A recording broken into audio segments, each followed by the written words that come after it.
Buenos días a todos. Estamos aquí, ¿no?, en el slot 13 hablando de escenarios educativos formales e informales. Vamos a comenzar con Luisa, que nos va a hablar sobre la comida en la escuela y cómo ese espacio se puede convertir, ¿no?, en un contexto también de construcción social y de grupo, ¿no?, y de prácticas democráticas. Luego tendremos a Monse, que nos hablará sobre un proyecto educativo basado en el teatro del oprimido para visualizar conflictos raciales. Iván, que nos tratará sobre primeras manifestaciones de las funciones ejecutivas en la escuela infantil. Y por último, Irene, sobre el desarrollo de los gestos en la escuela infantil. Yo, como siempre, animo, aunque de momento tenemos poquitos espectadores, esperemos que se vayan introduciendo más gente, pero bueno, animo a todos los espectadores a que vayan dejando sus preguntas en el chat, que yo iré recogiéndolas para luego pues pasárselas a nuestros ponentes y también para generar diálogo. Así que bueno, pues eso, en el chat, en Discord, estaremos atentos todos, podéis hacer todas las preguntas que queráis. Así que bueno, pues nada, comenzamos con Luisa, que va a ser muy interesante. Yo creo que ese, ¿no?, la idea de la comida y cómo ese aspecto, esos contextos, ¿no?, también informales o contextos educativos también. Vale, muchas gracias. Entonces voy a compartir en este momento mi pantalla. Perfecto. Listo. Inicio ya mismo. Sí, sí, cuando tú quieras, Luisa. Listo. Entonces, la presentación que vengo a hacer hoy se llama La comida en la escuela, un espacio para la co-construcción de prácticas democráticas. Este trabajo hace parte de un proyecto de investigación sobre análisis de prácticas en instituciones educativas para la primera infancia. Yo soy profesora y soy investigadora en la Universidad Pontificia Bolivariana, aquí en Colombia. Entonces, bueno, digamos como introducción, planteamos, digamos, una perspectiva cultural que plantea que el desarrollo emerge en interacción entre los sujetos y su contexto a través de la participación creada en las prácticas de su comunidad. Entonces, nosotros desde aquí hablamos que esa participación en esas prácticas se da no solamente, digamos, en la escuela cuando se trata del aula regular, de las clases regular, sino también se puede dar durante las prácticas como son la comida. La comida no solamente, digamos, está centrada en la ingesta de alimento, sino que además es una práctica de socialización muy importante en la cual los miembros de una comunidad empiezan a interactuar con los miembros del grupo y empiezan a aprender gran cantidad de cosas acerca de qué se come, cómo se come, cuándo se come, y en ese proceso también se van creando, digamos, relaciones, se van resolviendo, se van legitimando, se van construyendo roles, conocimientos, reglas entre los miembros de esa comunidad. Desde esta perspectiva también se plantea que la materialidad tiene un papel crucial, como en cualquier otra práctica, porque a través de esa materialidad se concretan muchas de estas reglas, muchos de estos conocimientos culturales que van a ser clave a la hora de proponer lo que Balsiner habla, que es los procesos de canalización cultural, donde se promueven ciertas normas a la vez que se restringen otras y digamos que sobre todo a nivel educativo se busca llevar hacia ese modelo que culturalmente se considera adecuado. Cada grupo cultural entonces va a construir unas rutinas convencionales de alimentación y que obviamente son diferentes, lo vemos entre nosotros mismos cuando vamos a otra familia diferente, a otro grupo de amigos diferente, a otro país diferente, donde ese momento de la comida, digamos que tiene unas características diferentes. Y dentro de este proceso de socialización, los sujetos culturales tienen que empezar a entrar en este mundo de reglas compartidas. Este trabajo también recoge algunas ideas sobre la idea de las prácticas democráticas en la escuela y la participación como un ejercicio político. Aquí retomamos a Amos. Y aquí lo que se busca es ir más allá, digamos, de un proceso de socialización en donde se piensa a ese niño o a esa niña como un sujeto pasivo que es moldeado, sino que por el contrario se habla de un componente político que emerge en las prácticas de socialización. Y de esta manera, nosotros como sujetos culturales y los niños y niñas como sujetos culturales no se limitan simplemente a apropiarse de unos modelos que ya vienen y se les imponen en estas instituciones, sino que el proceso hay gran cantidad de negociación y por tanto se entiende que estos niños y estas niñas son sujetos activos y son empoderados. También recogemos aquí algunas ideas acerca de la participación auténtica. ¿Qué significa realmente participar en una práctica? Entonces, no se trata solamente que haya un espacio en el que los niños puedan entrar y comer, sino también poder ver de qué manera realmente hacen parte. Entonces, si son realmente escuchados y observados, si se les apoya y que puedan, para que puedan compartir su perspectiva. Y sobre todo, un tema allí importante es que esa perspectiva de este niño sea considerada para tomar decisiones, es decir, que tengan una influencia dentro de la misma práctica. Este modelo, digamos que se ha manejado más desde la sociología de la infancia, se puede relacionar, digamos, también con esta aproximación cultural. ¿Por qué? Porque también cuando nosotros pensamos en una práctica que promueve el desarrollo y el aprendizaje, estamos pensando en una práctica que va a permitir en algún momento que esa participación sea cada vez más autorregulada y que se pueda dar a través de una transferencia progresiva de responsabilidad de los maestros y las maestras, que en un primer momento son las que tienen, digamos, el mayor control de la práctica, hasta estos niños. Entonces vamos a plantear que ese cambio en el balance del poder y control va a ser fundamental para que realmente se puedan dar, digamos, ese desarrollo y ese aprendizaje, y por tanto va a ser importante la negociación de los niveles de demanda y apoyo entre los maestros y los niños. Entonces, bueno, esta investigación surge con unas preguntas iniciales, que son: ¿cuáles son los espacios de participación infantil que se negocian durante la comida en la escuela? ¿Cómo cambian esos espacios a lo largo del tiempo? Y cómo la materialidad media estas negociaciones. Aquí también nos hacemos la pregunta sobre cómo estas relaciones pedagógicas que emergen entre la maestra, los niños y niñas y la materialidad durante la comida, digamos, cómo son esas relaciones. Si se trata más de una aproximación democrática orientada a esa escucha, a ese reconocimiento, a esa influencia de los niños y niñas en la práctica, o si se trata más de una aproximación autoritaria. Nosotros aquí no lo pensamos como un punto de todo o nada, sino que lo vemos es más como un proceso en el que en ciertos momentos hay una aproximación mucho más autoritaria, en ciertos momentos hay una aproximación mucho más democrática. Entonces, bueno, nosotros hicimos esta investigación a partir de una aproximación etnográfica. Participaron de la investigación una maestra, 10 niños y 5 niñas entre 5 y 6 años que hacen parte de una escuela en Madrid, que son de tercero de infantil. Los datos los recogimos a través de videoobservación 2 veces por semana, de diciembre a abril. Y además hicimos un ejercicio de documentación a través de un diario de campo y también hicimos toma de fotos. Además, entrevistamos a los docentes, a los coordinadores, a los niños y las niñas. Y lo que hicimos también fue seleccionar ciertas secuencias relevantes de negociación y los analizamos a través de un análisis cualitativo microgenético utilizando el software ELEN. Entonces, los resultados. Cuando nosotros empezamos a ver cómo está organizada la práctica de la comida en esta escuela, digamos que lo primero que hicimos fue ver, vale, la práctica de la comida no comienza en el momento en el que los niños se sientan a comer, sino que, digamos, hay todo un escenario que empieza mucho antes. La primera parte tiene que ver con una organización previa de la comida y allí lo que encontramos son ciertos puntos, como la planificación del menú, el horario de la comida, es decir, cuándo se come, dónde se come y quién prepara la comida.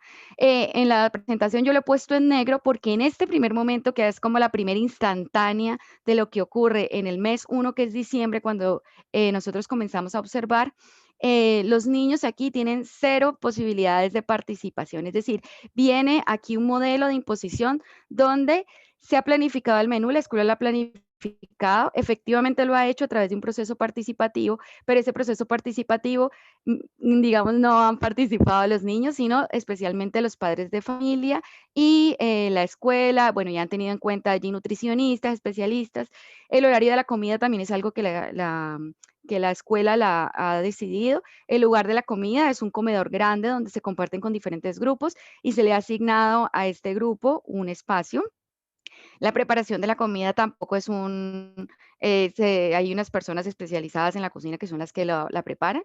Luego, la preparación del escenario justo antes de la comida. Entonces, lo primero que hay que hacer es contar e informar el número de niños que comen cada día, porque aquí, digamos que tienen un tema de sostenibilidad y solamente se prepara la comida para la cantidad de niños que hay. Entonces, esto es un elemento importante, saber cuántos niños efectivamente van a comer cada día.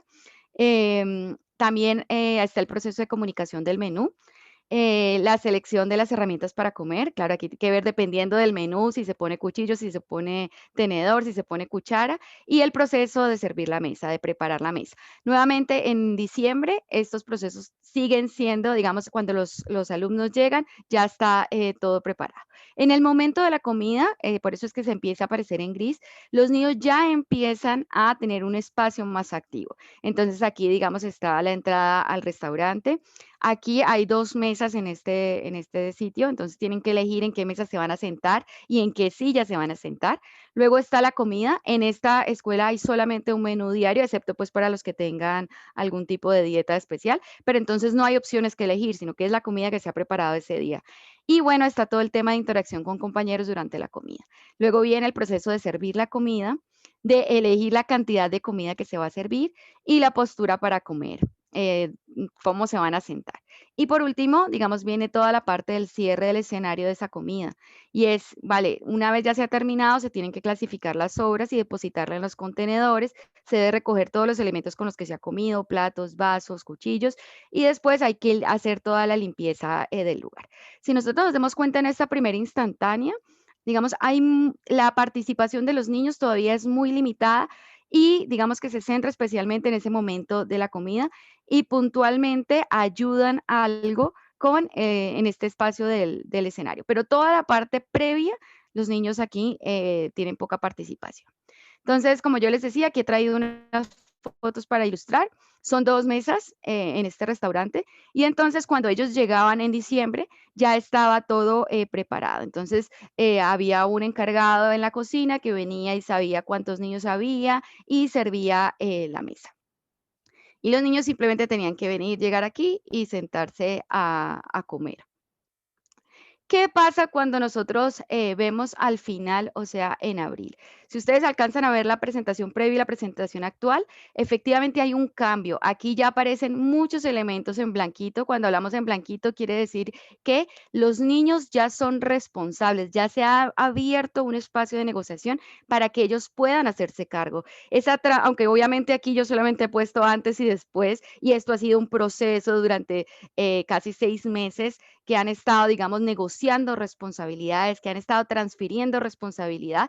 Digamos que en este cambio lo que nosotros encontramos es que hay elementos que siguen estando por fuera, digamos, del alcance de los niños, como la planificación del menú y el horario de la comida. Sin embargo, el lugar de la comida sí que empieza a ser negociado. Luego la preparación de la comida sigue estando por fuera.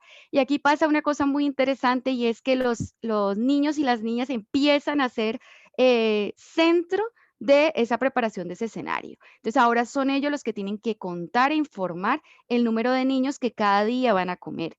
Son aquellos los que tienen que comunicar ese menú. Son ellos los que tienen que seleccionar esas herramientas con las cuales van a comer. Son ellos los que tienen que preparar la mesa. En el momento de la comida, el gran cambio, digamos, se da en el tema de elegir la mesa y la silla para sentarse. Y en el cierre ya se hacen cargo, digamos, digamos, de la clasificación de los restos, de recoger la comida, de limpiar la mesa. Lo que yo he hecho para esta presentación es que he elegido unos momentos para mostrar la negociación que empiezan a surgir dentro de estos momentos. Entonces, una de las preguntas que nosotros nos hacíamos es cómo esa materialidad media esas negociaciones. Entonces, al principio los niños encontraban su mesa servida. Cuando en el colegio, en la institución, empiezan a pensar que es importante que los niños empiecen a asumir el control de esta práctica, lo hacen, digamos, teniendo en cuenta una organización de la materialidad. Ya esto no está puesto en la mesa listo para que ellos vengan, sino que tienen que organizar ese espacio de la mesa. Si vemos aquí están organizados todo el agua, los cubiertos, los vasos, los platos, hay diferentes tipos, abriendo un nuevo espacio para que sean los niños los quienes vengan y entren digamos, a controlar este aspecto. Igual con la clasificación de los residuos, también se tienen en cada espacio, digamos, en algunos van los cubiertos, en otros van los vasos, en otros van los platos.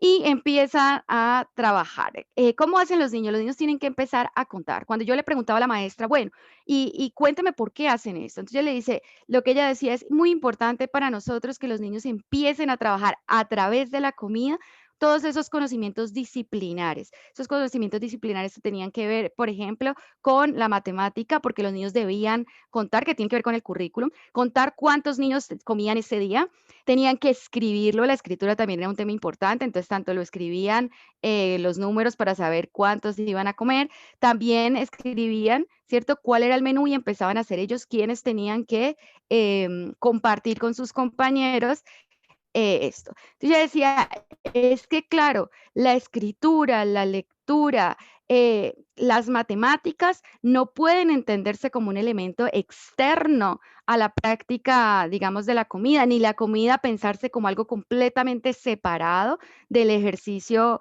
digamos, curricular, sino que están completamente atravesados el uno y el otro. Entonces aquí he traído también elementos. A la maestra lo que le proponía a los niños, además de tener que contar cuántos niños van a comer cada día y además de que tengan que escribir el menú, lo que digamos, transfiere la responsabilidad de organizar la mesa. Entonces aquí he traído una pequeña viñeta que es una observación. Entonces los niños, cada día, 2 niños son los encargados de poner la mesa. Entonces, la primera tarea cuando ellos llegan al restaurante, aquí la maestra no está, que es una cosa importante, porque se trata de que esta maestra confíe en que estos niños pueden dirigirse con 5 años al restaurante y pueden asumir, digamos, este rol y hacerlo perfectamente. Y aquí lo que hay es que ellos tienen aquí que identificar la tarea, que es repartir estos cubiertos. Entonces, ya tienen claro cuál es la tarea y empieza la negociación de las reglas. Entonces, primero ellos tienen que saber qué cubiertos, pero claro, los cubiertos que se van a utilizar y que ellos tienen que poner va a depender de qué, del tipo de comida, del menú que hay cada día. Entonces tienen que hacer primero un ejercicio de verificar, ¿cierto?, cuáles son ese tipo de cubiertos que se necesita. Ahora tiene que ver cuántos, porque van a depender también de un dato que ellos han recogido previamente y es de cuántos niños hay ese día allí para poder comer. Entonces, en este momento lo que encontramos es que la niña empieza a realizar el conteo y le ha pasado a este niño los cubiertos, pero resulta que el niño empieza a identificar un error y lo que dice es, nos quedan muy pocos tenedores, coge más. Se ha dado cuenta que el número de tenedores no coincide, que ha habido un error de conteo allí entre entre la cantidad de niños y la cantidad de cubiertos. Entonces, claro, la niña le dice, ¿cuántos más? Y entonces los niños tienen que hacer allí la operación matemática para saber cuántos cubiertos le faltan de acuerdo al número de niños que hay. Es un pequeño ejemplo. Luego aquí aparece un conflicto, porque los niños quieren venir, después de haber traído los cubiertos, empezar a repartir.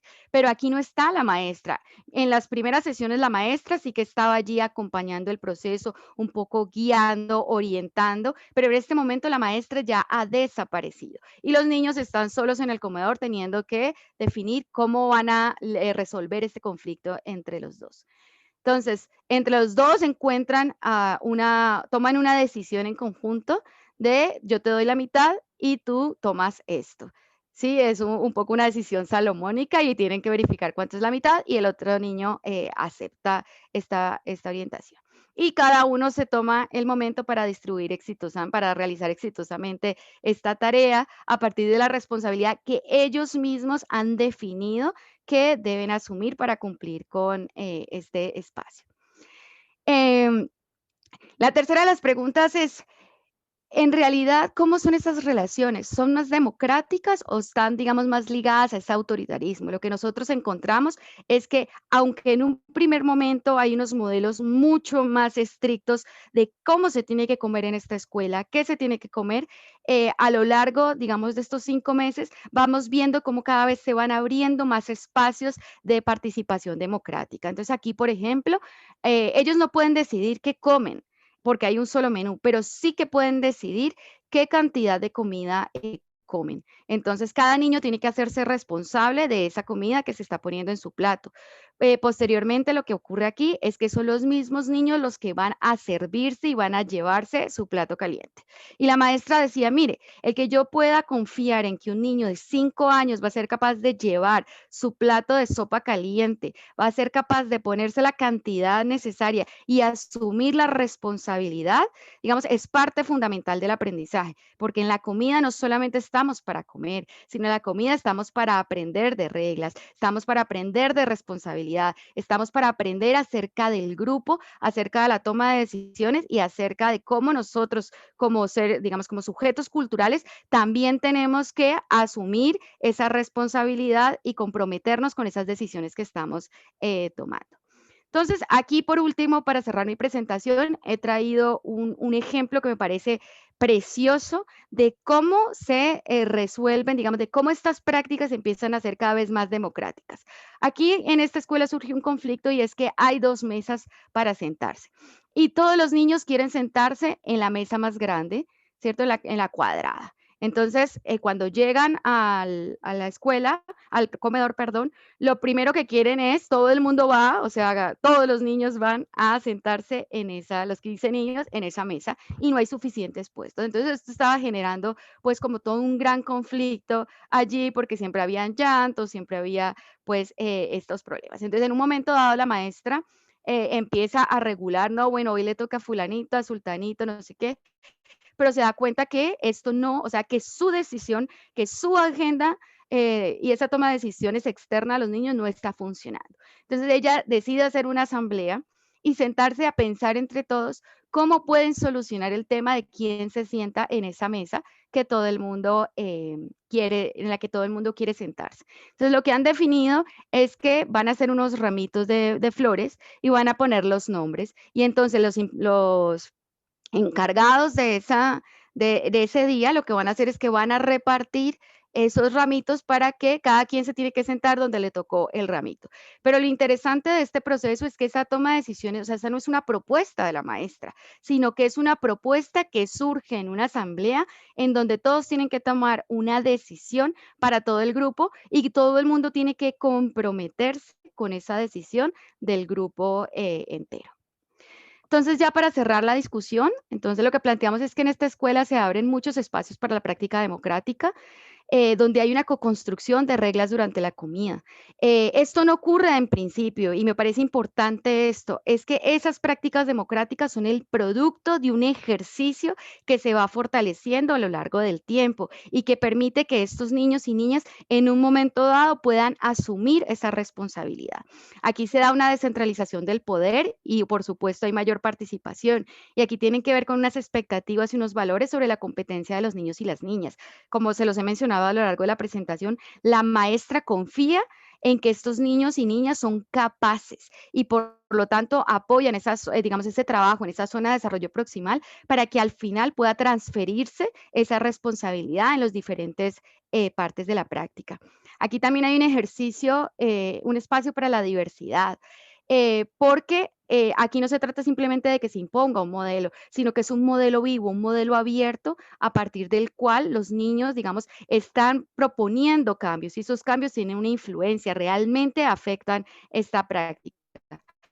Y obviamente la maestra lo que hace es que ajusta, digamos, estos procesos de transferencia de la responsabilidad de acuerdo a las necesidades de cada uno de los niños. Aquí también nosotros encontramos que esta comida es un espacio de enseñanza-aprendizaje, aunque en la investigación educativa no suele considerarse así. Y que aquí a través de la comida también se trabajan, digamos, elementos curriculares como los pudimos mostrar.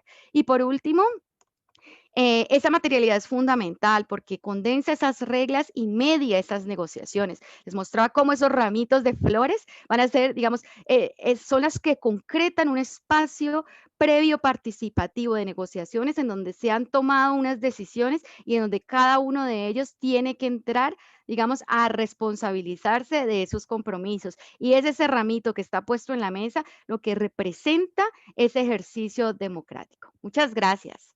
Estupendo, muchas gracias a ti, Luisa. La verdad que ha sido muy interesante, ¿no? Ver cómo ese momento, ¿no? de la comida y, bueno, todos los momentos al final, el recreo, todos son momentos de negociación y de aprendizaje y me ha parecido muy interesante como también ese en el comedor es otro momento también muy, muy importante y todo lo que hay detrás que esconde. Bueno, pues vamos a pasar a Monse sin perder así mucho tiempo para recuperando que nos podamos hablar después. Así Perfecto, que bueno, Monse, cuando tú quieras. perfecto. Voy a compartir.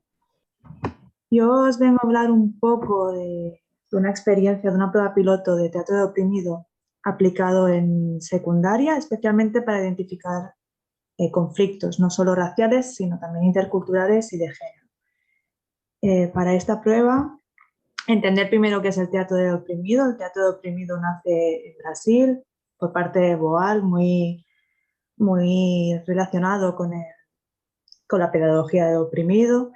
Entiende que todas las personas que quieran participar del teatro no tiene por qué ser actores o actrices, sino que realmente pueden hacerlo libremente y que cualquier persona puede actuar y representar sus conflictos para poder resolverlos de una manera comunitaria y democrática a partir de la acción y no solo del diálogo. Y ahí está lo interesante, que las jóvenes en esta práctica no solo dialogaban, sino exponían su cuerpo, su actitud, su actividad, su corporalidad para resolver esos conflictos que ellas mismas escogían, que eran las interesantes para trabajar durante las sesiones.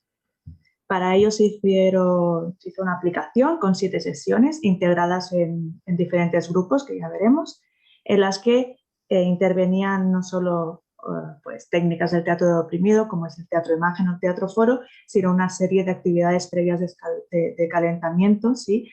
Porque entendemos que es muy importante el generar un ambiente seguro y pues unas actividades que mediante el juego, mediante el entrenamiento, podíamos llegar a hacer esa interpretación. No podemos ir a un grupo clase y empezar con teatro directamente, porque los chicos y las chicas no están habituadas, al menos en nuestros contextos de secundaria, a hacer teatro, la expresión corporal, con lo cual teníamos que hacer cierto entrenamiento para ello. Aquí lo tenemos un poco definido. Las primeras sesiones eran, como ya decía, dinámicas, para también observar qué tipo de cohesión había en el grupo, si se relacionaban bien, si no, empezar a identificar conflictos, empezar a identificar estereotipos, qué pensamientos tienen sobre ideas preconcebidas, sobre qué es una mujer, qué es un hombre, y etcétera, etcétera, ¿no? Que si hay diversidad étnica o no, orientación sexual, orientación de género, todo este tipo de estereotipos que todas tenemos. Para poder identificarlos utilizamos estos ejercicios mediante el juego. Y después acabamos con teatro-imagen. Para hacer un poco de pincelada de qué es el teatro-imagen, se utilizan a partir de conceptos. Las personas involucradas tienen que hacer una figura estática que represente ese concepto en sí, que puede ser un conflicto, puede ser una idea, puede ser cualquier cosa, y a partir de esa imagen, esa escultura, se va transmitiendo movilidad hasta conseguir una imagen ideal. Es decir, se empieza por una imagen conflictiva y se acaba transformando en una imagen ideal. A partir de ahí empiezan a salir qué conflictos son los que realmente son interesantes para el grupo y se generan escenas. Escenas que después se interpretan delante de toda la clase y se abre el debate de cómo se podían solucionar. En ese cómo se podía solucionar, entra el invitar al público que está presente a interferir en la escena para intentar buscar esa solución entre todas. Y ahí está el interés de esta práctica. Como decía, esta actividad se ha hecho hasta ahora con 3 grupos. Un primer grupo no lo cuento, o sea, eran 4, pero el primer grupo no lo cuento porque realmente no acabó funcionando, era un grupo muy reducido y veremos que la implicación del profesorado en ese primer contacto no fue del todo, no acompañó directamente, no se involucró en las actividades y eso hizo también que el grupo quizás no se involucrara tanto. Sí que funcionó en el grupo de mediación, que es del que hoy hablaremos más. Después lo hicimos, ese grupo de mediación era una asignatura optativa del centro. Empezamos por un grupo más reducido, una asignatura optativa, porque también el centro no nos conocía y era interesante empezar a generar esos vínculos. A través de ese éxito con mediación, conseguimos hacerlo con 2 grupos clase de tercero de eso en la asignatura troncal de catalán, incorporando elementos propios curriculares de la lengua para trabajarlos. Fue una experiencia muy interesante también y pues, en futuras publicaciones ya hablaremos concretamente de esta experiencia que aún estamos analizando. Así el profesorado que se implicó, como decía, en el grupo de mediación fue la profesora que hacía esa asignatura, que era una profesora que ya tenía experiencia dentro del centro y ya estaba fija desde hacía años dentro del centro, con lo cual tenía una posición establecida en el centro y seguridad de que podía aplicar novedades en su asignatura sin ningún problema. En el grupo de catalán, por el contrario, era un joven que estaba en contrato temporal, acababa de empezar con esa asignatura, lo cual también es interesante, se animó a investigar este nuevo camino. Sí que le costó un poquito más porque no tenía esa experiencia y, bueno, cuando uno empieza también en la docencia necesita ese acompañamiento, ¿no? Y gracias también a la psicopedagoga del centro, que sé que tiene mucha más experiencia, con esos 2 acompañamientos pudimos aplicarlo en el grupo de catalán. Centrándonos un poco en el grupo de mediación, saber que los resultados pues, de toda esa experiencia es a través de la observación participante, entrevistas que hemos hecho en el mismo grupo con el profesorado y cuestionarios para identificar los conflictos. Qué tipo de resolución de conflictos había y qué tipología de sensibilidad intercultural tenía el grupo para ver también si había cierta evolución en este trabajo.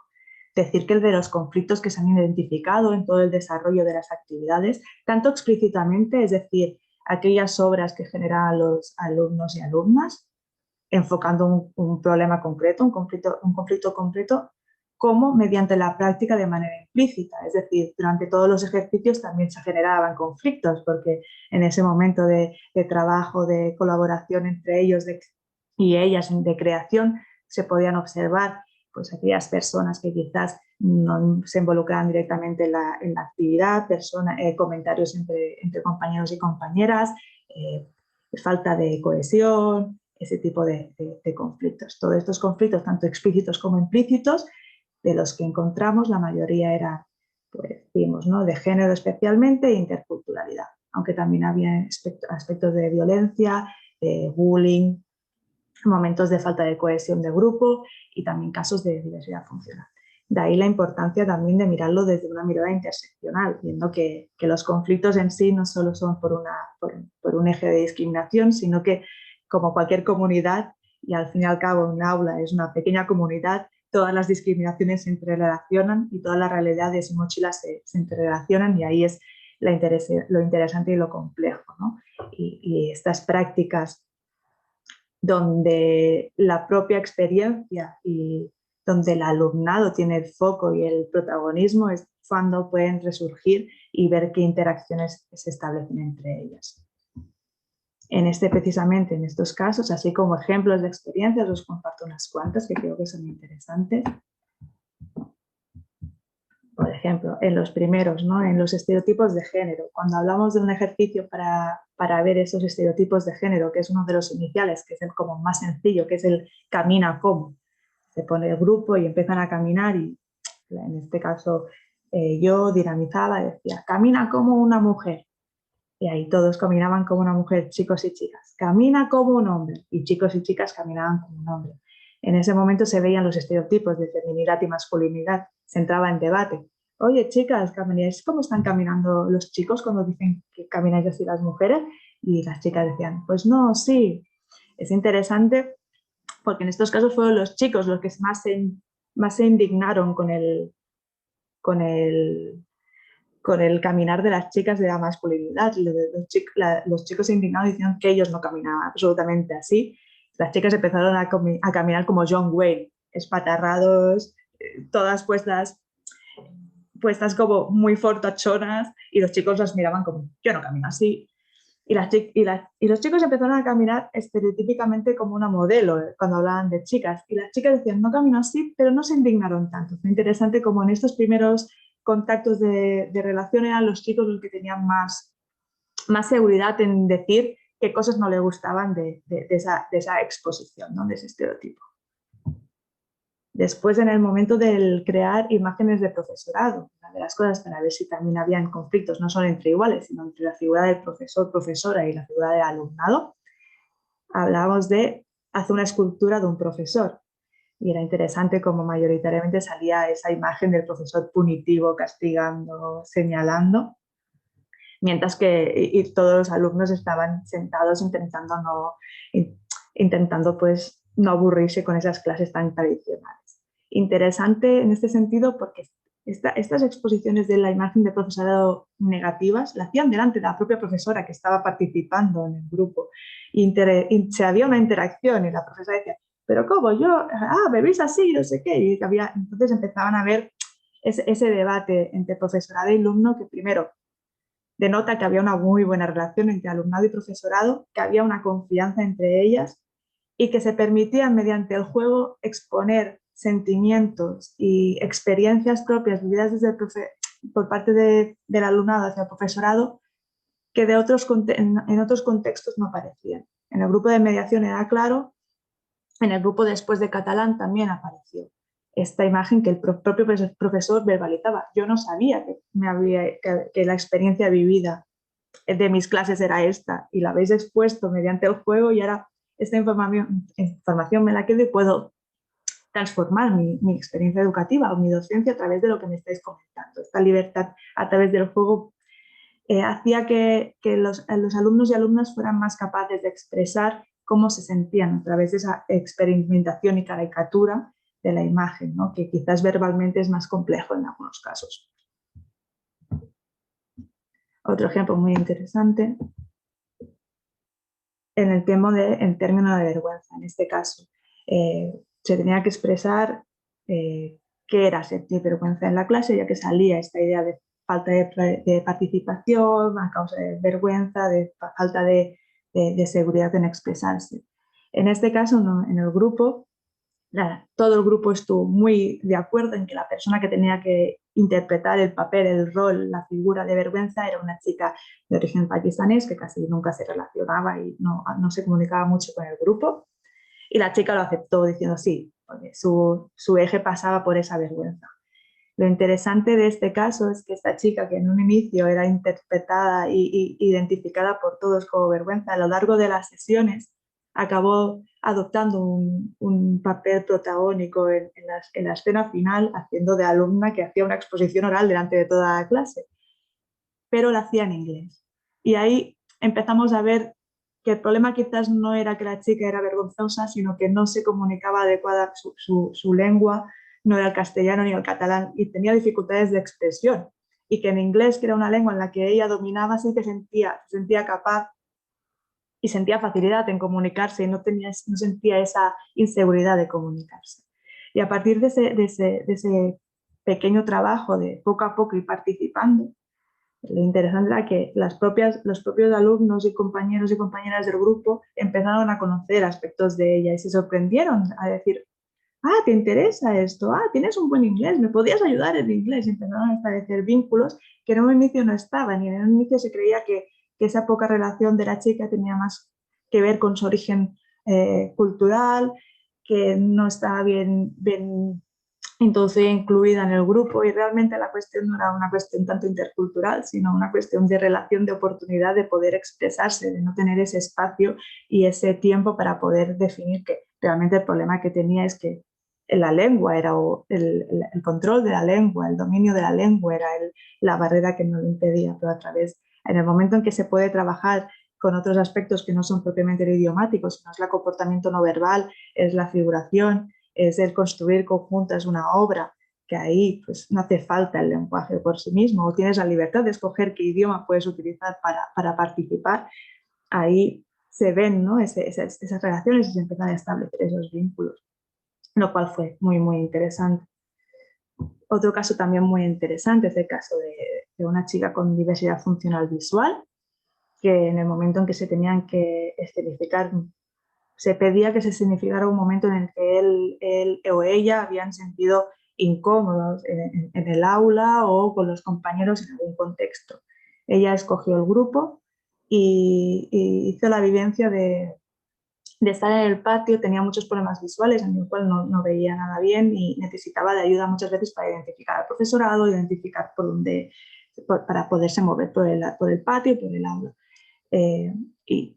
Su grupo escenificó como ella estaba en el patio pidiendo ayuda porque no veía al profesorado y sus compañeros y compañeras no le hacían caso y la ignoraban mientras ella estaba pidiendo esa ayuda. Lo escenificó haciendo ella misma su propio papel. Una vez escenificado delante de toda la clase, hubo silencio. Fue muy interesante. Toda la clase se quedó en silencio y dijeron, tiene razón, esto pasa. Y al ver ella escenificando la angustia que sentía ante eso, una chica que nunca se relacionaba, nunca exponía sus opiniones, a exponerlo, se entró en un debate en el aula de ¿y cómo es que no? Vale, sí, esto pasa. Y es injusto, sí, pero nadie hace nada. ¿Cómo podíamos solucionarlo? Y entró el papel una chica que cambió el rol y empezó a intentar ayudarla, haciendo que las otras compañeras hacían esa resistencia de no la ayudes, déjala. Y se empezó a hacer el debate de es que cuesta ayudar, hacer el primer paso de ayudar cuando toda la dinámica de la clase es no ayudar a esta persona. Y fue muy interesante porque ellas mismas, los primeros niños y niñas, los chicos y chicas en este caso, que no tenían, que se metían con ella incluso, que se habían reído en algún momento de estas dificultades, lo expusieron. Es que yo me he reído de estas dificultades. Y hubo el debate. Y claro, pero ¿cómo te has reído de esas dificultades? Es injusto, ¿no ves que no puede ser? Y sí, pero nadie, otro decía, sí, pero esto pasa y nadie está haciendo nada, nadie la defiende. Y se estableció como un eje de decir, vale, esto hay que cambiar en el aula. Esto está pasando en este grupo, nos lo han expuesto claramente en la cara, nos hemos sentido incómodas y esto hay que cambiarlo.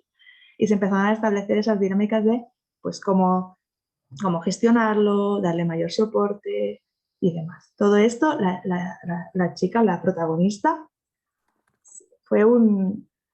estaba tan contenta, tan empoderada que las siguientes sesiones participó activamente, se le escuchó la voz, estaba encantada de cada vez que había estas sesiones porque era un espacio donde ella pudo por fin expresar a través de su cuerpo, a través de su vivencia, al resto de la clase cómo se sentía en el aula y a partir de ahí hubo ciertos cambios, al menos durante las sesiones y fue muy interesante. Monse, no sé si debemos de ir terminando. Vale, voy rápido, perdón, me enrollo mucho, lo sé. No hay problema. Bueno, como última cosa, así como experiencias así que han vivido, que me gustaba coger como las propias experiencias de las chicas, decían este punto, ¿no? De que sabían, que ya hablaban, que no se habían relacionado con personas que normalmente no se relacionaban, que la idea la habían pasado bien. Una chica sí que dijo que se había relacionado en el grupo con personas que no quería volverse a relacionar porque había habido conflictos, un poco de convivencia y demás, y un poco de la relación esta, ¿no? De que la experiencia en general fue positiva, de poder comunicarse, de poder interaccionar, de identificar aquellos conflictos en el aula que hacía que no funcionaban muy bien y de buscar entre todas una solución, a través también del acto físico de ponerse en el papel de esa persona y actuar. Y ahí estaba la magia, con la interpretación del profesor y de la profesora en este caso, que también interpretaba en el aula y hacía el trabajo, que era también muy interesante. Y ya está, perdón, muchas gracias. Ningún problema, no. No te quería interrumpir porque las experiencias eran tan interesantes que creo que merecía escucharlas, así que por eso he intentado ahí apurar un poco más el tiempo. Ahora ya sí nos toca el turno de Iván, que bueno, pues nos va a hablar de esas primeras manifestaciones de las funciones ejecutivas en la escuela infantil. Así que bueno, pues adelante, Iván. Bueno, pues muchas gracias por aceptar esta presentación. Lo primero, presentarme rápidamente. Me llamo Iván Moreno Llanos, soy estudiante de doctorado en la Universidad Autónoma de Madrid, en el grupo de investigación de TEDUCA. Y lo que os quería presentar hoy son los resultados de uno de los últimos trabajos que hemos publicado acerca de las primeras manifestaciones de las funciones ejecutivas en la escuela infantil y cómo se relacionan con las situaciones educativas. Vale, primero un poco de conceptualización. Las funciones ejecutivas, cuando hablamos de funciones ejecutivas nos referimos a un conjunto de procesos cognitivos de autorregulación intencional de la conducta y el pensamiento que nos permiten establecer metas y organizar la conducta.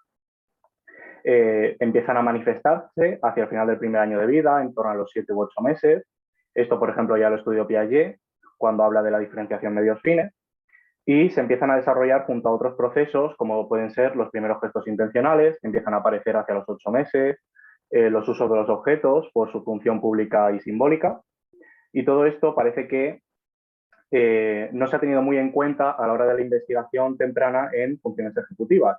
Antes de los 2 años, la investigación suele ser muy escasa o está limitada a tareas muy específicas, como suele ser la tarea del error A no B de Piaget, que ha investigado ampliamente Diamond. Y a partir de los 2 años, el problema es que se utilizan tareas estandarizadas que generalmente han sido adaptadas de la investigación con adultos y que para nosotros tienen cierta limitación y les falta validez ecológica para poder decir las podemos utilizar para niños menores de 2 años. Primero, tiene una muy poderosa estructura y control, porque la tarea proviene del experimentador. En este aspecto es el experimentador el que dice qué se tiene que hacer, cómo lo tienen que hacer y cuándo lo tienen que hacer. En este aspecto se genera un mapeo de estímulo y respuesta, que es lo que denominan Barker y Munakata, y además se necesita una comprensión del lenguaje hablado, es decir, el niño necesita comprender las instrucciones verbales del experimentador. Un niño de 2 años tiene bastante dificultad todavía para entender este lenguaje, o no estamos muy seguros de que llegue a comprender todas las instrucciones, y con niños más pequeños es directamente imposible. Y además las tareas suelen no concordar con las experiencias cotidianas de los niños, es decir, suelen ser tareas de oposición, por ejemplo la tarea del día y noche, que consiste en decir lo contrario de lo que presenta la imagen, que para un niño de 5 años suele estar bastante bien elaborado y el niño es capaz de realizarlo, pero antes de esta edad los niños todavía están construyendo estas normas y suele ser muy difícil para ellos poder responder estas tareas de la forma en que el experimentador considera adecuado. Segundo, las tareas suelen estar muy segmentadas y cada una suele medir una única función ejecutiva, como puede ser memoria de trabajo, inhibición, flexibilidad, planificación, e intentan evitar la influencia de otros procesos cognitivos. Y en este aspecto se simplifican, llegando a un punto en el que la tarea suele medir a partir de criterios perceptivos. Por ejemplo, el go-no-go se utiliza a partir de si esto mira hacia un lado o si esto mira hacia el otro. Y no se generan dificultades conceptuales, como puede ser reglas, como puede ser planificación de una meta o un objetivo.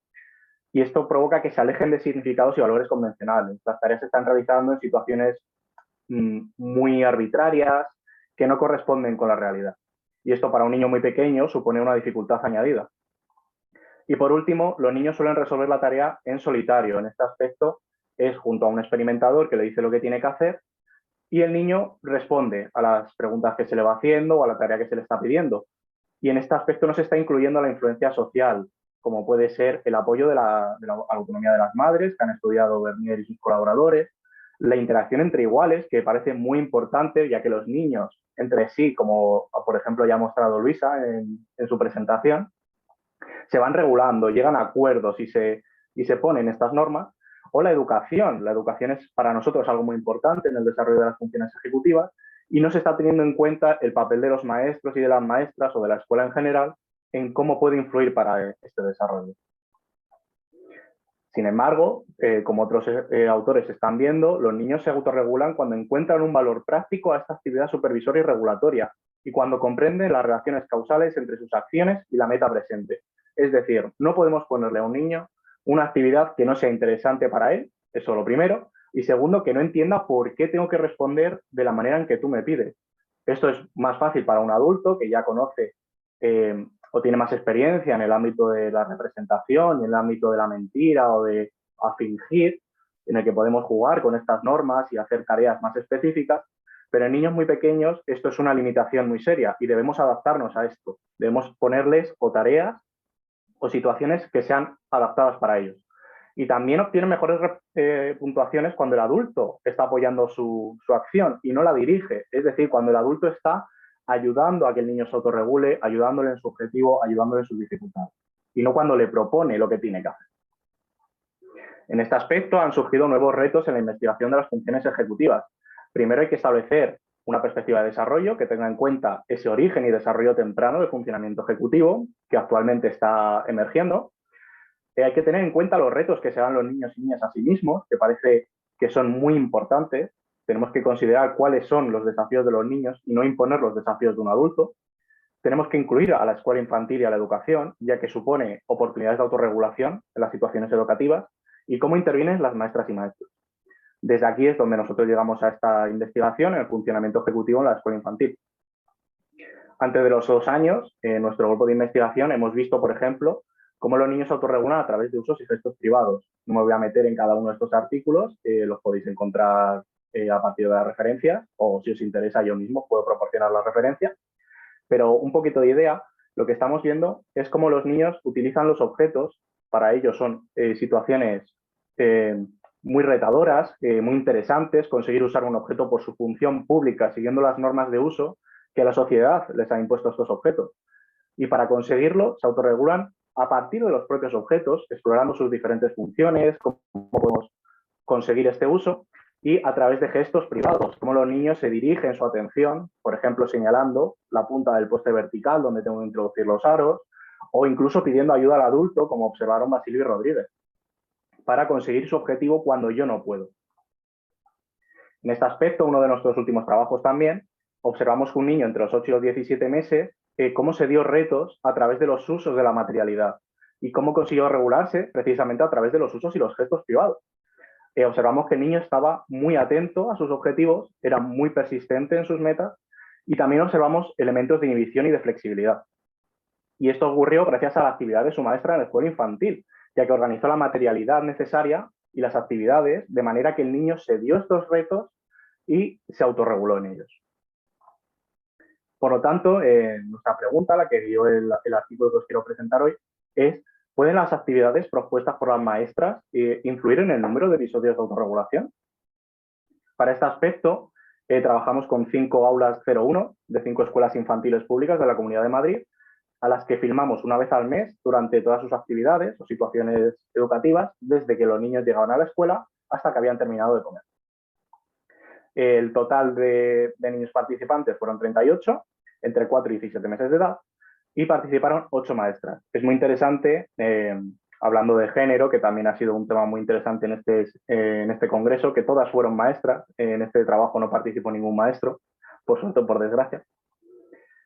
¿Y cómo analizamos estos datos? Bien, primero identificamos las situaciones educativas, nos basamos en las categorías de Luisa Estrada, que también ha estudiado cómo las maestras organizan las diferentes actividades, así que ella misma me podrá corregir si considera que estoy diciendo alguna barbaridad. Las clasificamos en función de si son semiestructuradas, que comúnmente se denominan situaciones libres, en el que el niño tiene libre acceso a todos los objetos y espacios del aula. Las actividades estructuradas, cuando la maestra propone un conjunto de objetos o una actividad concreta, o la actividad dirigida, en la que la maestra es la que indica lo que se tiene que hacer o es el centro de atención, como puede ser en la lectura del libro. Y segundo, identificamos los retos a partir de los criterios que nos dimos en el trabajo previo, en función de que el niño se dé un objetivo que para él es difícil, es decir, no puede ser un objetivo inmediato, si no, no podemos hablar de autorregulación. Tiene que ser persistente en su objetivo a pesar de estas dificultades. Tenemos que observar inhibición, cuando el niño, por ejemplo, no hace o deja de hacer conductas que no van a conseguir su objetivo, y flexibilidad en la organización de sus medios para conseguirlo. ¿Qué encontramos? Pues encontramos primero en la descripción de las diferentes secuencias, identificamos 107 secuencias educativas en las 5 escuelas, en la que podéis observar 20 son semiestructuradas, la mayoría, 55, son estructuradas y 32 son dirigidas. La mayoría de las dirigidas suelen ser la situación del corro y algunas comidas, ya que con niños tan pequeños son las maestras las que les dan de comer y el niño no tiene posibilidad de salir de la mesa o decidir lo que quiere hacer, y simplemente es que tenemos que comer en este momento. Y en la tabla de abajo podéis observar la distribución de las diferentes secuencias de autorregulación. Encontramos 43 en total, divididas en función de las diferentes situaciones educativas. Primero, nuestros resultados cualitativos, lo que observamos es que los niños efectivamente se dan retos desde los 8 meses de edad. Esto es muy pronto, según la literatura convencional, más comúnmente utilizada, de que los niños comienzan a autorregularse hacia los 2 años, cuando ya empiezan a tener este lenguaje hablado, y que la edad más frecuente de aparición del primer reto fue en torno a los 11 meses de edad. Y estuvieron relacionados todos ellos con los usos de los objetos e instrumentos según su función pública. 23 de ellos fueron usos canónicos, como puede ser guardar en un bote, introducir aros en un poste, etcétera, etcétera. 9 fueron con usos canónicos rítmicos sonoros, con instrumentos musicales, como cómo usar una campana, cómo usar un xilófono, y 8 de ellos, que aparecieron más tarde, están relacionados con usos simbólicos. El representar una actividad de comida, el representar, bueno, sí, la actividad de comida fue la más frecuente, o hacer, por ejemplo, como un cochecito réplica, pasa por una carretera. Y en los resultados cuantitativos, haciendo un análisis de student entre los diferentes tipos de situaciones educativas, encontramos efectivamente que las situaciones semiestructuradas y estructuradas dan lugar a más situaciones de autorregulación que las situaciones dirigidas. ¿Qué concluimos a partir de estos resultados?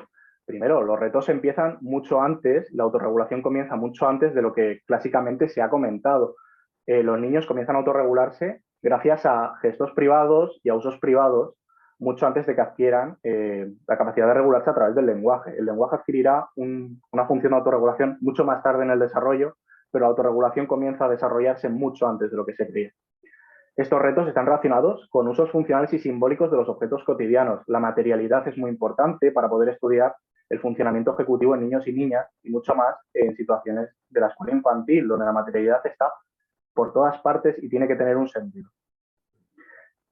Tercero, las situaciones educativas, como ya os he comentado, semiestructuradas y estructuradas, dan lugar a un mayor número de retos, ya que en ellas son los niños los que tienen la iniciativa, son los niños los que pueden decidir qué objeto van a utilizar, cómo lo van a utilizar, por qué lo van a utilizar y cuándo lo van a utilizar.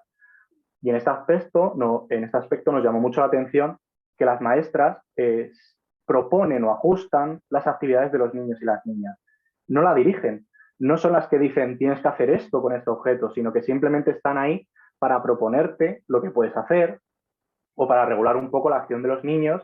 Y algo que nos llamó mucho la atención es que solamente intervienen directamente cuando el niño se enfrenta a una dificultad que es muy difícil para ellos, cuando no pueden conseguirla, no pueden superarla y se enfrentan a esta disyuntiva de o abandono el reto o alguien me lo resuelve. Ahí es cuando la maestra interviene, les ayuda puntualmente y gracias a ello los niños consiguen mantener esta actividad de autorregulación y gracias a ello son capaces de continuar esta actividad, llegar a situaciones más complejas, conseguir usos más avanzados de los objetos.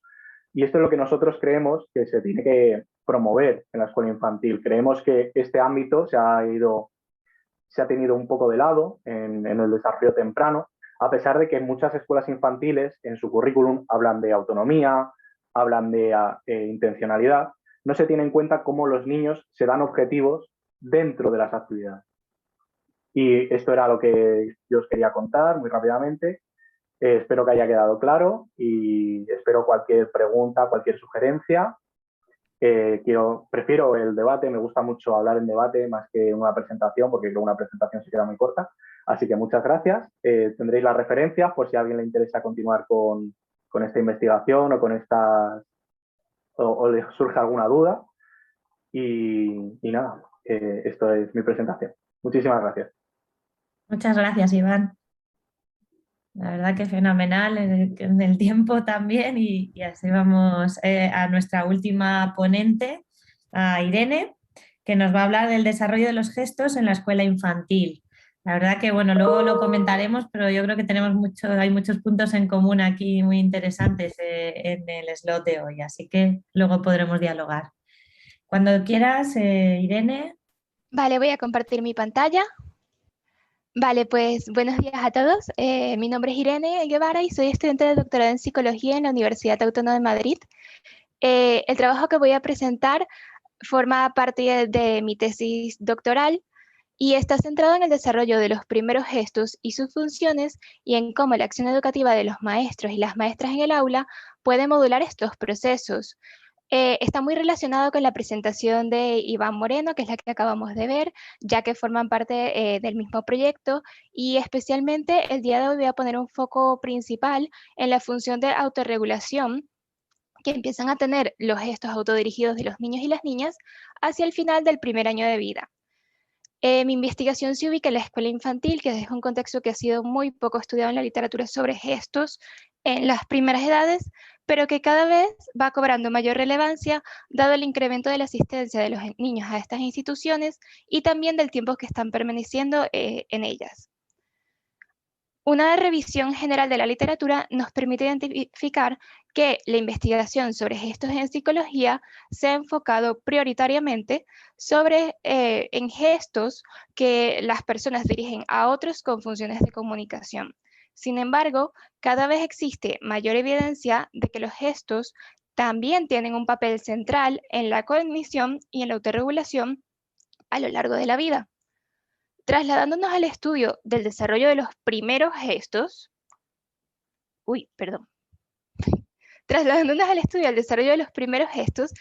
diversas investigaciones han destacado que antes de dirigir sus gestos hacia otras personas, hacia el final del primer año de vida, los niños realizan gestos en ausencia de interlocutores, es decir, se autodirigen sus gestos. Principalmente se ha estudiado el gesto de señalar hacia sí y se ha hipotetizado que este gesto autodirigido podría estar en el origen de los posteriores gestos de señalar comunicativos. Investigaciones recientes han planteado que los niños no solo se autodirigen gestos de señalar, sino que también realizan ostensiones, gestos simbólicos, gestos emocionales hacia sí mismos. En general, estos gestos autodirigidos han estado relacionados con funciones básicas de exploración o contemplación de los objetos y un control inicial de la atención sobre el referente.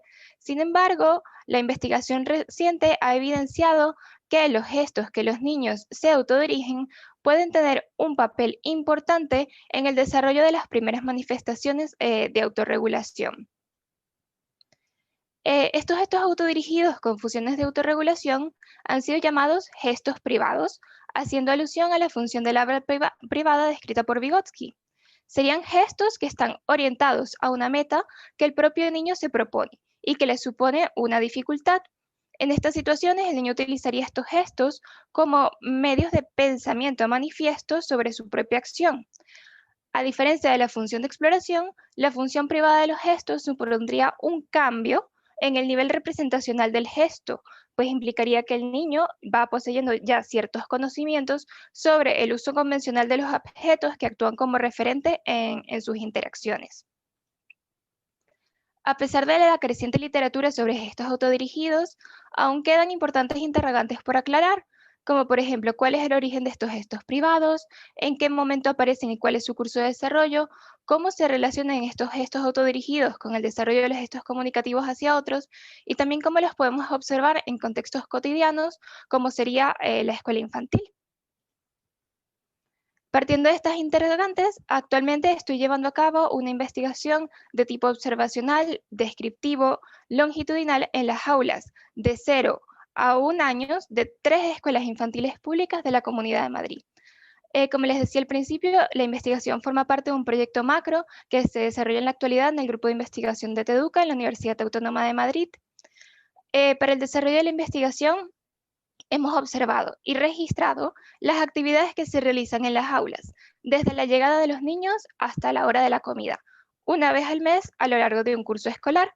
Las actividades se registraron en formato audiovisual, tal y como fueron propuestas por las maestras, sin proporcionar instrucciones ni materiales adicionales. Los datos que voy a presentar el día de hoy son preliminares, por lo que contemplan únicamente el periodo comprendido entre octubre y enero, es decir, 4 meses de filmación.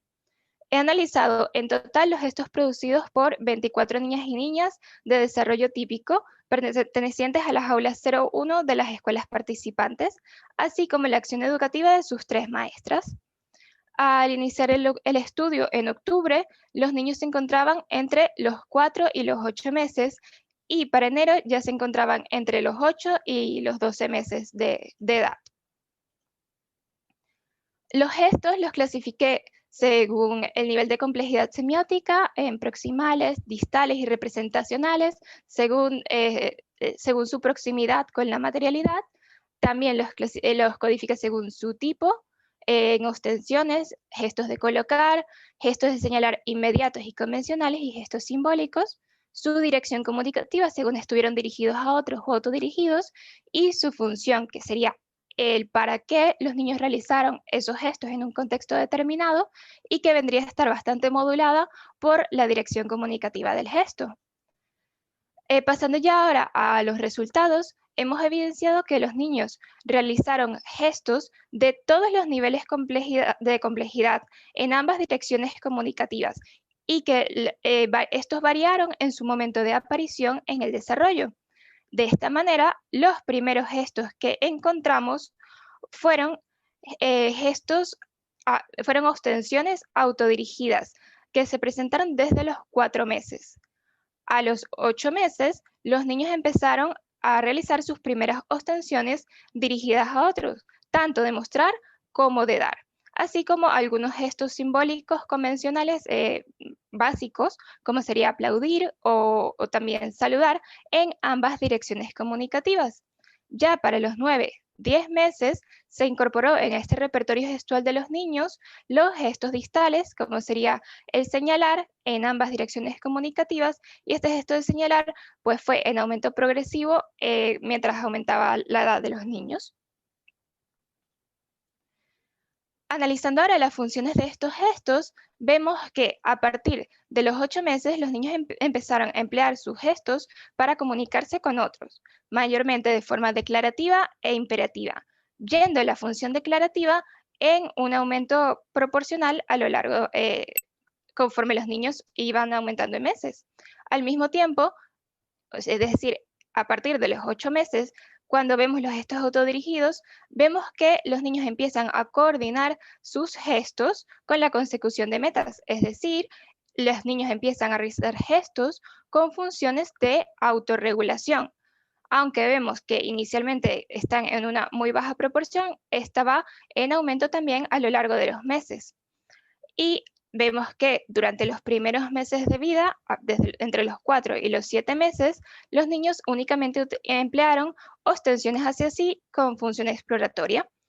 En general, entonces, se observó que los gestos autodirigidos, al igual que los gestos dirigidos a otros, fueron diversificándose a lo largo del desarrollo y fueron adquiriendo mayor complejidad progresivamente.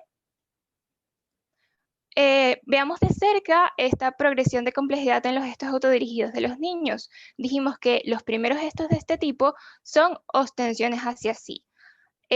Quiero aclarar que cuando hablamos de ostensión nos referimos a gestos en los que la comunicación está ocurriendo a través de un objeto que ocupa en la mano. En este sentido, las ostensiones hacia otros incluirían los gestos de mostrar y dar identificados por Bates, pero cuando estas ostensiones se dirigen hacia sí, se entenderían como instancias en las que el niño se presenta a sí mismo un objeto como una forma básica de pensar o reflexionar sobre este. Se distinguen estas ostensiones por estar insertas en un ir y venir entre la acción y la reflexión sobre la acción.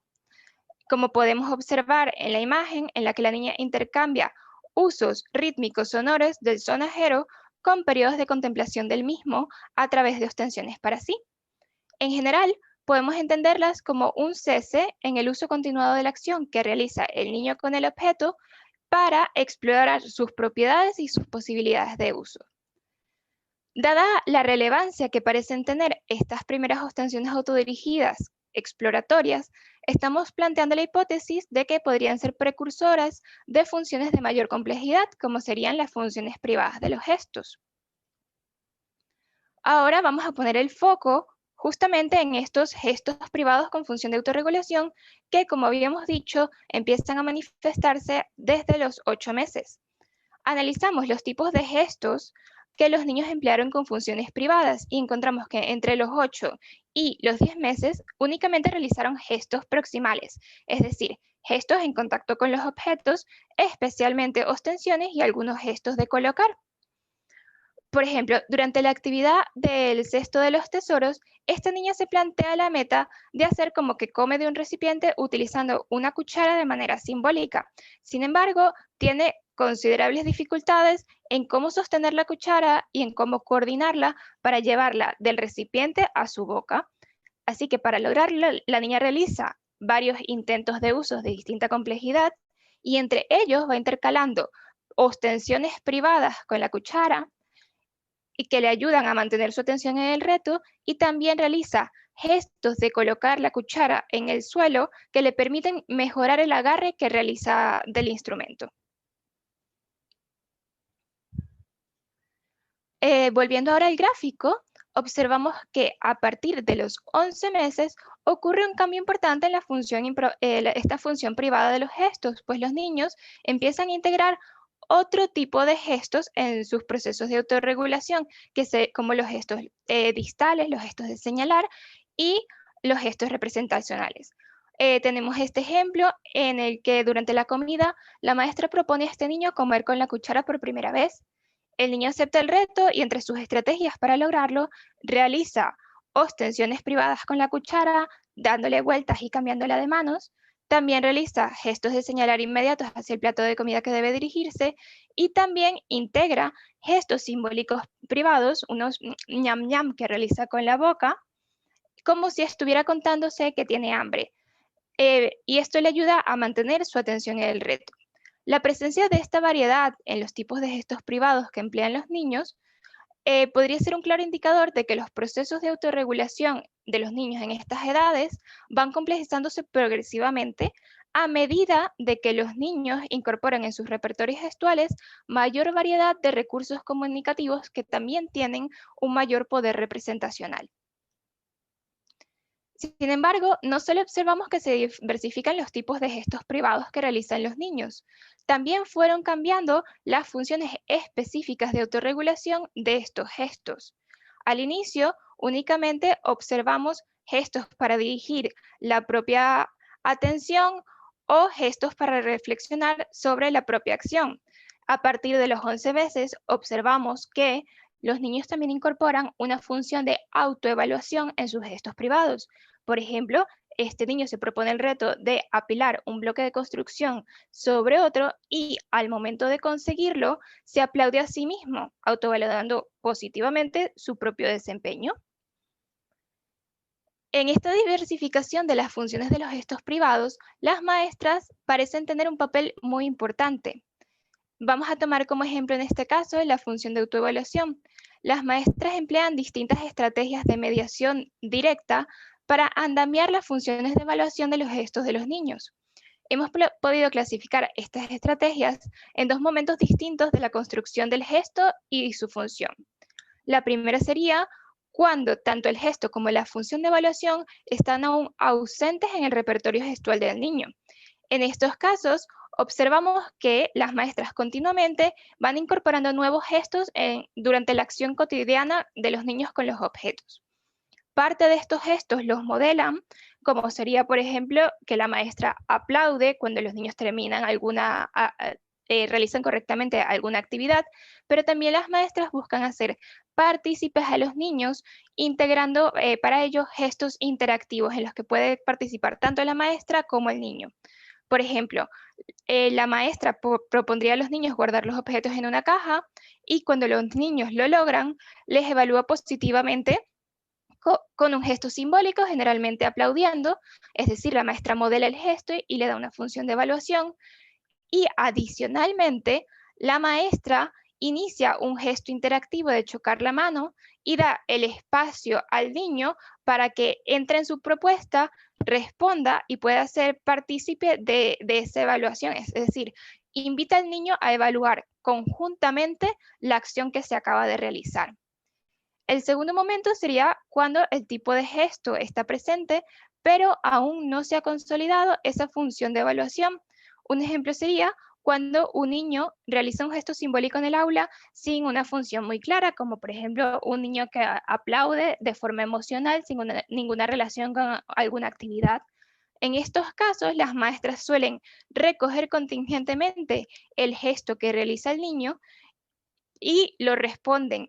Pero ¿cómo lo responden? Pues las maestras imitan ese gesto que acaba de realizar el niño y a su vez lo expanden, incorporan otros componentes como serían componentes verbales y generalmente en esos componentes verbales vemos ya una función de evaluación, como por ejemplo sería decir bravo o muy bien. Y como resultado de estas interacciones, generalmente lleva a que los niños repitan el gesto de la misma forma o incluso complejizando su producción. Los datos y ejemplos que he presentado son aún parte de un análisis que sería preliminar de los datos, sin embargo, creo que son suficientes para transmitir algunas ideas generales sobre el desarrollo de los gestos en la escuela infantil. podríamos decir los primeros gestos que realizan los niños de manera intencional son gestos proximales en contacto con la materialidad, especialmente las ostensiones. Es decir, que las primeras formas de comunicación y representación en el aula 01 ocurrirían a través de los objetos. Después, podemos decir que la función exploratoria de los gestos hacia sí, que se observa en alta frecuencia en las primeras edades, podría ser precursora de los posteriores gestos privados. También es de resaltar que los gestos preverbales que realizan los niños desde el final del primer año de vida desempeñan una función importante en los procesos de autorregulación cognitiva temprana, pues conforman medios de pensamiento manifiesto que el niño utiliza activamente para reflexionar sobre su propia acción, buscar soluciones a los obstáculos que se le presentan y autoevaluar su propio desempeño. Y finalmente, y no por ello menos importante, que la acción educativa de los maestros puede promover y andamiar el desarrollo de las funciones privadas de los gestos de los niños en el aula a través de diferentes estrategias de mediación directa, como las que les he presentado, y también estrategias de mediación indirecta, como la selección de actividades y objetos, que era un poco lo que hablaba Iván en la presentación anterior. Esto era lo que les quería presentar. Muchísimas gracias por su atención.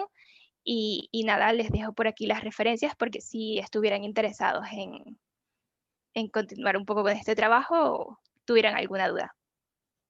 Muy bien, muchísimas gracias también, Irene, por tu presentación. La verdad es que, bueno, todas han sido muy interesantes. La verdad que, vamos, a mí me ha resultado muy interesante todo lo que habéis compartido de todas estas investigaciones. Ha habido algunas preguntillas por ahí ya que han ido contestando algunos de los compañeros, ¿no? De tanto Iván como Monse, que bueno, pues por ahí comentaban, ¿no? El tema de los conflictos y los conflictos que surgían en el teatro del oprimido, pues posteriormente eran tratados, ¿no? Que ya Monse por ahí nos ha contestado, creo que ha sido Ibis, ¿no? Quien nos ha hecho esa pregunta y bueno, pues muy interesante, ¿no? Que el profesor, bueno, que eran más bien, ¿no? Nos decías, Monse, que eran más bien tratados en ese momento, aunque el profesor tomaba nota de ellos para luego poder seguir trabajándolo, ¿no? Sí, sobre todo, claro, el hecho de poder hacer la escenificación en la propia aula hace que permita que se puedan buscar ya, pueda participar el propio profesorado, que es lo que hacía, participar en la escena y buscaba ya alternativas de solución y ahí se establecía el vínculo y el debate entre alumnado y profesorado para intervenir en ese conflicto en concreto.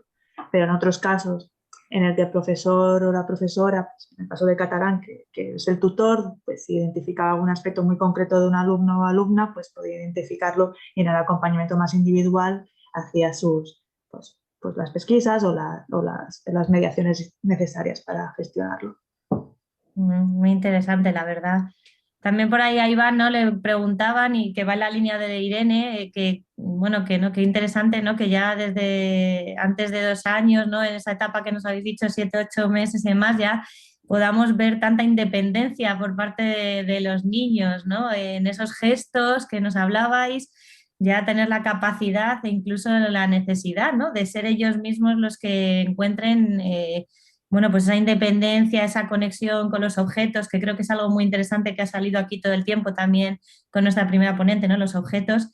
Y bueno, pues eso, cómo valerse por sí mismos, ¿no? Para descubrir todo eso. Iván nos decía en la respuesta que el tema es que siempre como que se ha puesto el foco en el adulto y creo que es muy interesante, ¿no? El hecho de la visión de poner el foco en el niño, porque realmente no es que a lo mejor no solo, ¿no? Porque también a lo mejor aprenden de esos gestos y de todo lo que hace la maestra, sin duda, pero que es que también hay esa iniciativa propia, ¿no? Del niño. Yo creo que eso es lo interesante. Sí, justamente ese era nuestro objetivo, ¿no? Se ha estudiado mucho el desarrollo del funcionamiento ejecutivo desde la visión del adulto y desde la neuropsicología y sobre todo con daño cerebral, con pacientes de daño cerebral. Y nosotros lo que queremos poner es el foco en el niño. Queremos saber cuáles son los retos para el niño, cuáles son los medios que se da el niño. Y creemos que esto es algo que es totalmente novedoso, es algo que nadie se ha dado cuenta o no ha querido investigar. O a lo mejor que no ha surgido la metodología y ahora es la oportunidad para empezar a hacerlo. Sí, en esa línea, Irene, supongo que también, ¿no? Vuestra visión de análisis también parte por ahí, ¿no? De ese aspecto del niño. Me ha encantado el momento con la cuchara, cómo, ¿no? Esa situación de los gestos y todo. Bueno, pues Sí, claro, al final esa introducción, ¿no? Al momento de la cuchara. parte de la misma perspectiva de estudiar los retos que el propio niño se da, pero tiene un enfoque diferente al estudiarlo desde lo que sería el desarrollo de los gestos e integrarlo en donde se ubican estos gestos privados que los niños empiezan a usar como medios en autorregulación dentro del desarrollo de gestos que normalmente vemos y de estos gestos no se suele hablar realmente. Qué bien, qué interesante, la verdad.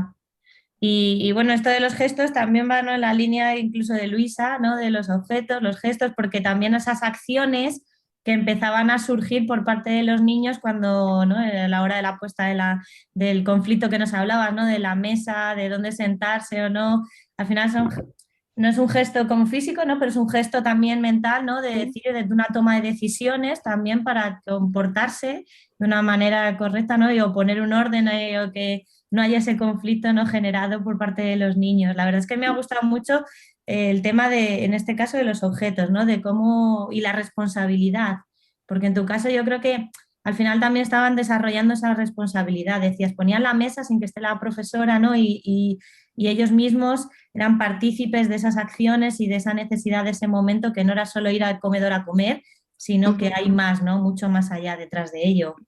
Así ujú. me ha parecido muy...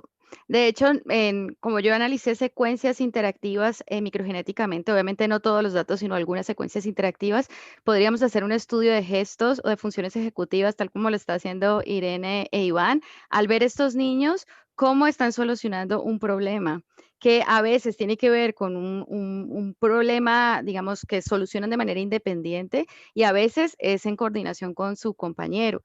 Yo creo que una cosa interesante allí es analizar de que precisamente estos desarrollos a nivel gestual, así como de funciones ejecutivas y de otro tipo de desarrollos, son interesantes si nosotros lo pensamos como que no surgen en el vacío, sino que surgen es al resolver problemas del día a día, que además, pues es realmente como desde una perspectiva cultural, al menos se entiende que el desarrollo surge. Es decir, no surge de la nada, sino que surge cuando estos niños empiezan a participar en prácticas cotidianas y tienen que resolver situaciones para poder cumplir con un objetivo, que el objetivo es interno a la misma tarea. O sea, no es alguien externo, un investigador externo que venga y dice, bueno, hágame usted esto y mire cómo lo resuelve, sino es el mismo niño resolviendo tareas cotidianas con un agente educativo, con un maestro o una maestra que viene a participar, a guiar y va a transferir esa responsabilidad hasta el momento en que se pueden retirar y ese niño o esa niña o esos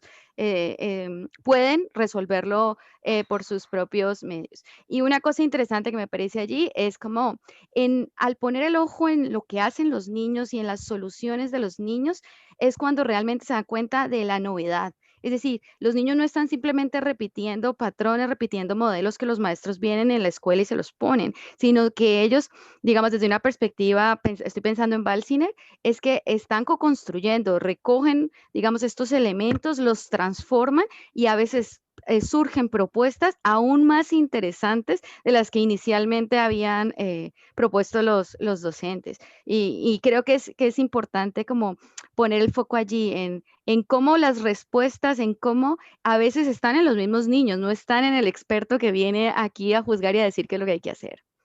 Efectivamente, la verdad es que sí.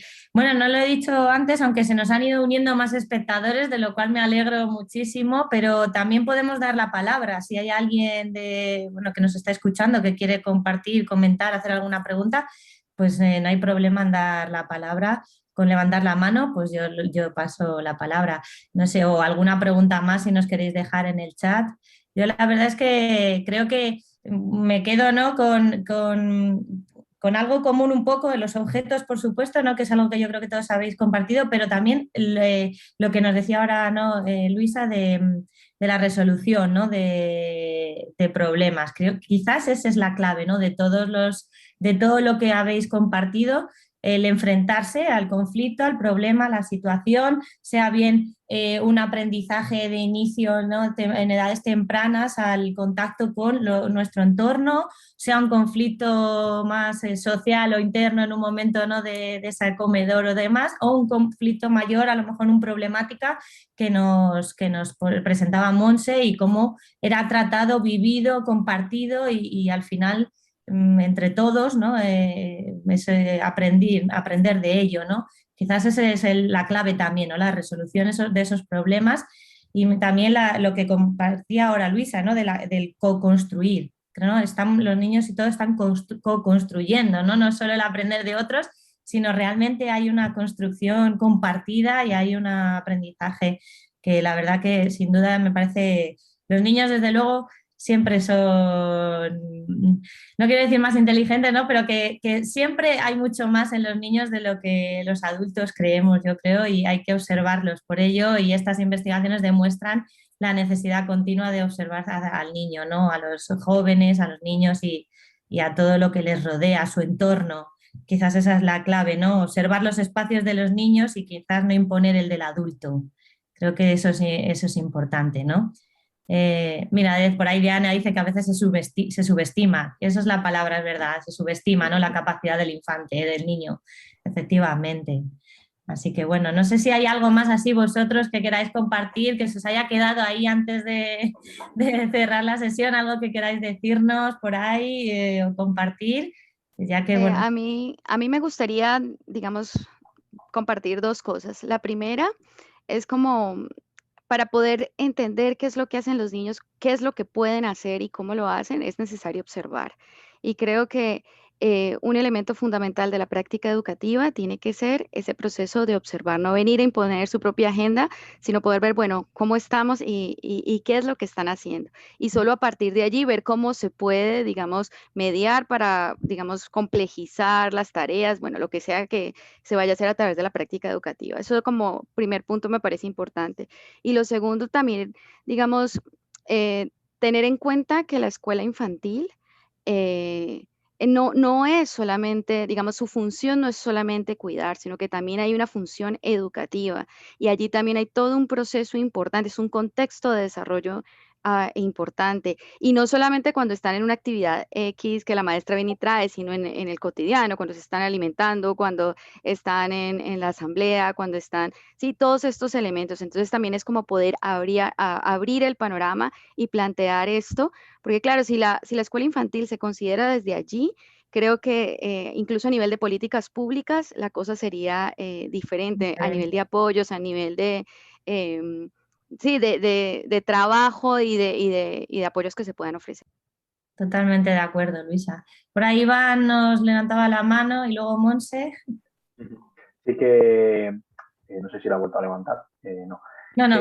Como una última frase, siguiendo el comentario de Dayana, creo que se pronuncia, no sé si lo he pronunciado bien. Dayana, sí. Dayana. Con uno de los profesores con los que hemos trabajado, tanto Irene, Luisa como yo, que lo conocemos los tres, una de las frases que se me quedó a mí mucho siguiendo este argumento es que en la escuela infantil ellos son maestros, ellos no son cuidadores, no se encargan de cuidar a los niños, se encargan de educar. Y algo que ellos consideran muy importante es que están desarrollando niños que son independientemente dependientes. Es decir, que son niños que reconocen sus límites, que saben que son intencionales, que tienen su objetivo, que pueden hacer cosas en el aula, pero que también reconocen cuando algo no pueden hacerlo, cuando algo es muy difícil o a lo mejor no es el momento ahora o es muy peligroso. El tema de cortar la comida con un cuchillo en el 01 no lo vamos a hacer. En este aspecto, ellos son los maestros los que se encargan de resolver estos problemas tan difíciles para el niño o un conflicto que ellos no llegan a resolver. Y eso es lo que ellos quieren desarrollar, que el niño reconozca sus capacidades y que sea capaz de llevarlas hasta el límite. Y cuando ya no llegue más, el maestro va a estar allí para ayudar. Qué bien, me gusta, me encanta eso de independientemente dependientes. Genial. No sé, Monse, ¿querías decirnos algo más así para cerrar? Voy a ser breve, lo voy a intentar. No, sobre todo es la importancia de los agentes educativos de entender a las jóvenes o infantes como unos agentes educativos activos, que no son pasivos en el acto del aprendizaje, por un lado, Y esta interacción, ¿no? que el teatro en este contexto ayuda a poner aquí los dos roles, ponerlos en el mismo escenario, compartiendo el mismo protagonismo, y eso permite estas interacciones e interrelaciones muy interesantes. Y por otro lado, la importancia que decía Luisa, que no es un experto investigador externo que viene y aplica, sino que intenta enseñar esas técnicas en el caso para que, en el caso de mi proyecto, por ejemplo, que las enseña, pero para que después el profesorado y el alumnado lo puedan utilizar esas herramientas para hacerlas en su día a día y que sea sostenible en el tiempo, no solo que sea esas 7 sesiones que se hagan, sino que después se puedan gestionar y replicar siempre que sea necesario. Y ahí creo que estará interesante, ¿no? Poner el punto en que estas intervenciones no deben ser solo islitas, sino tejer esas relaciones para que se pueda sustentar en el tiempo y adaptar a cada uno las necesidades de cada uno y cada uno. Desde luego que sí, totalmente de acuerdo. La verdad es que yo creo que el maestro, que es maestro, lo estáis diciendo vosotros, es observador e investigador, y es que es maestro, pero es que eso es la otra labor, ¿no? Investigar, observar, porque está en constante trabajo con los niños, ver qué pasa, cómo avanzar, ¿no? Cómo aprender de ellos, cómo darles lo que necesitan. Es que es así, ¿no? Esa es la observación e investigación, que nosotros la ponemos en la parte a lo mejor de investigación académica, pero es que realmente el día a día, ¿no? del maestro también está ahí ligado a ello. Así que bueno, Ibis por ahí nos decía sobre todo eso, ¿no? Que nos sirve de mucho si la investigación se queda en la universidad y en las revistas. Efectivamente, claro, no sirve si no llega más allá y se pueden tejer esas redes, ¿no? Como decía Monse.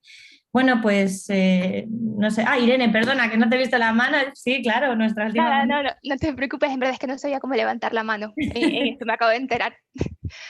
No, que también quería rescatar un poco la idea para concluir de que todos estos procesos, generalmente observando estos contextos en la escuela, pero también en el teatro, vemos cómo esta resolución de conflictos no es algo que aparece un día en su forma ya desarrollada, sino que es algo que vamos construyendo progresivamente en la interacción con el otro. En este caso, los niños en las primeras edades, mayormente de interacción con la maestra, pero en el caso de Luisa ya vemos cómo esa interacción con los pares es lo que nos permite llegar a acuerdos, a la resolución de conflictos. Y por supuesto, ya con los ejemplos que nos ha presentado Monse en el teatro, pues es completamente otro nivel, pero estamos viendo lo mismo, que llegamos a la resolución de conflictos a través de la interacción con el otro y de la construcción conjunta que vamos haciendo. Es cierto, es verdad, es otro aspecto de la interacción, creo que han salido, ¿no? Palabras clave, ¿no? Aquí, resolución, objetos, niños, la interacción, sin duda, aspectos todos fundamentales en el proceso de aprendizaje y del desarrollo evolutivo. Bueno, pues la verdad es que son mi 38, nos hemos pasado unos minutitos, pero yo creo que también se merecía, ¿no? Porque hemos empezado un poquito después para que hubiera más gente, que lo hemos conseguido. Y bueno, pues os animo como decía, ¿no? a seguir, a continuar tejiendo esas redes de conexión y de información.